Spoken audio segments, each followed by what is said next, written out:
All right, folks, behind me is a black walnut tree. Check that out. And that is a black walnut. Let's talk about how to process these. All right, so those are black walnuts that have not fallen down yet. Let me give you a good look at the leaves here so you can kind of get an idea of what you're looking for. It's pretty easy to identify, and there's not a lot that looks like this, but let's take a look at the bark too.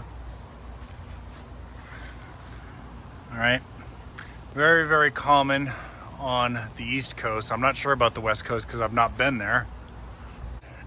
And the black walnuts, when they fall, will look like that, okay? So there's not really anything that looks like this that I can think of. Maybe hedge apples, kind of, but not really. If you know what a hedge apple looks like, you can pretty much, after seeing them both together once, you'll never make that mistake again. And pawpaw isn't as firm as this, right? So there's not really anything else that is like this. Now, this, how do you know when they're ripe? Well, when they fall, they're probably getting close to ripe, and that's about the color that you want. Now, this is the husk. I'm going to show you. There's also a shell inside the husk, okay? But if you see a lot of black on it, you can discard those. They tend to get what's some kind of worm or maggot inside of it. If it's black and slimy, just discard those. There should be plenty of these green ones around, and those should be pretty safe to eat. And it should be able to, when you can kind of press into it a little bit, and it's not soft, but like you can make a dent in it. That's when it's ripe, and it has a very, to me, it smells like a citrus. Okay, it's not citrus, obviously, it's a nut, but very nice smell when it's ripe and not black with the worms or whatever it is that gets in there. All right, so why am I wearing gloves? Well, they tend to have like a dye on them that will stain your hands pretty good. It's kind of like tobacco, if you ever worked with tobacco. And here's one, I wanted to show you this one here that's got some of that brown and black splotching on it. Now this one's probably still okay, but if you see that it's got like 50% or more of that, then I personally would just discard it, let the deer and squirrels eat it and whatnot. But the green stuff also will leave a little bit of residue. I don't know if you can see that on my gloves. So if it gets on your hands, it's pretty hard to get off. So if you are going to work with these, I do recommend you wear gloves. But obviously, if you're foraging for wild edibles because you're lost in the woods, or if you're bugged out or whatever, that's, you may not have that option with you. And I'm going to use a hammer to crack one of these open. But if you don't have a hammer with you, you would use a rock, obviously, okay? And so to crack one of these guys open, now this is the husk, like I said. I'll show you what the inside looks like.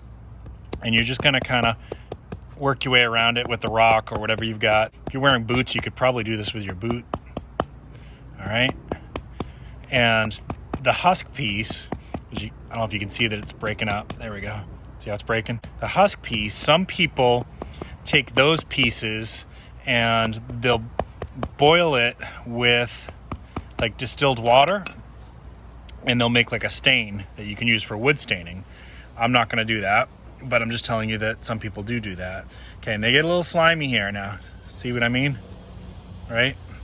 So I'm just going to discard these, and I don't see any worms or anything in this one, so we're good.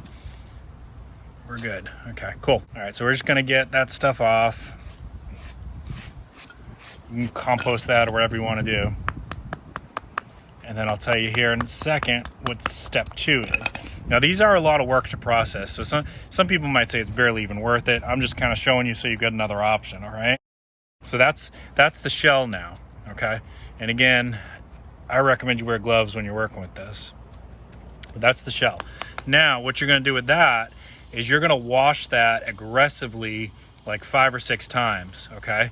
And if all you have is a stream, then that's what you're going to use. But if you're at home and you're collecting these, you're going to do it in buckets. And I've even seen people do it with pressure washers. Try to get as much of that gunk off as you can. Okay. Now, for the purposes of this video, we're going to skip some steps here, but I'm going to explain to you what you would do. So this, then, when you've got that washed off thoroughly, you're going to let it dry for a couple weeks. And where are you going to dry that? Well, if you've got a covered area, that's got, can let some air circulate, but also like getting maybe warm air and maybe even a little bit of sun if it's not raining. That's gonna work good. If this was a survival situation, I'm just gonna go ahead and, you know, clean it as best as I can in the pond or stream and proceed to the next step. Okay, so there's a difference between like agricultural processing and survival processing. So I'm explaining both to you. So let's say that this was agricultural processing. 2 weeks have passed. We've cleaned this thoroughly and we have dried it out for quite a while, a couple weeks. Now we're gonna go ahead and crack the shell, all right? Okay, did you hear it? All right, now this is the cool part. Okay, so that's your fleshy stuff in there. That's the meat, that's the nuts. And you can eat it raw like that, right? So if this is a survival situation, I'd do that. If you've got a fire going, you can roast them in a fire too. And if you are processing these later on, you want to store them or something like that, or you want to use them in some baked goods. Come on, baby.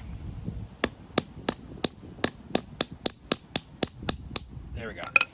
If you want to process them later on, then you can dry them in their oven at like 300 degrees, do like 15 minutes, and then you're gonna stir it again, and then do it like another 10, 15 minutes so it's like completely dried out, okay? So that's the idea, that white fleshy part in there. Again, if we had dried these out, it would look better, but that white fleshy part in there, that's your nut, and it's edible. Now, one of the cool things about this is these guys tend to fall around the same time as pawpaws. If you don't know what a pawpaw is, if I had one, I would show you. Unfortunately, there's no pawpaws growing near me. But a pawpaw tastes a little bit like a banana, but it's also got like the slimy texture of custard, okay? And so you could take those and you could cook all kinds of things with them. So imagine the taste of banana and walnut together, and it makes a really nice, you can do all kinds of like ice creams and puddings, breads, you can do all kinds of stuff with it. Of course, the walnuts, from a survival perspective, what we want in there is the fats. That would be super important to you in a survival situation. All right, so let's go ahead and wrap this one up. Let me turn the camera here. All right, so there you go, folks. That is the beautiful black walnut, and that is the black walnut tree behind me there. I hope you enjoyed this one. If you got anything out of this, please consider giving me a thumbs up. If you're new to the channel, please consider subscribing. I drop videos twice a week, sometimes more, always topics related to survival, preparedness, food self-sufficiency. I would love to have you join the channel. Keep planting your seeds, keep stacking your silver. This is Prepping with Sarge.